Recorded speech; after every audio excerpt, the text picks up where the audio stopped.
ඒ විතරක් නෙවෙයි. අපි වාහන වෙළඳපොළ විවෘත කරා. ඒක විවෘත කළ යුතුයි කොයි වෙලාවෙ. අවුරුදු 5ක් 6ක් වාගෙන හිටියා. අපි විවෘත කරන තන විශාල තෙරපුමක් වෙන බව. අපිට එම තෙරපුමක් ආවා. මේ ඔක්තෝබර් මාසයේ 30 වෙනිදා වෙනකොට වාහන සඳ LC ඕපන් කරලා තිබෙනවා. ඩොලර් මිලියන 1933ක. ඩොලර් මිලියන 1933ක වාහන LC ඕපන් කරලා තියෙනවා. වාහන ගෙන්නලා තියෙනවා ඩොලර් මිලියන 1373ක. ඒකද මොකක්ද? ගිය අවුරුද්දේ නොතිබුණු වියදමක්.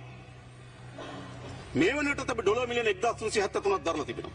මම හිතන්නේ නෑ ලබන අවුරුද්දේ මේ හා සමාන ලෙස වාහන සඳහා අපිට වැය බරක් දරන්න වේවි කියලා. 2027 දරන්න වේවි කියලා අපි හිතන්නේ නෑ. ඒ නිසා අපි දැනට මොකද කරලා තිබෙන්නේ? ඩොලර් මිලියන 761ක වැඩි ණයක ගෙවීමකුත්. වාහන වලට පමණක් මේ වනේ ඩොලර් මිලියන 1373ක ගෙවීමකුත් කරලා තියෙනවා. අපිට ඩොලර් මිලියන 824ක් වැඩි වෙන 2028 ගෙවන්න බැරිද? ගෙවන්න පුළුවන්.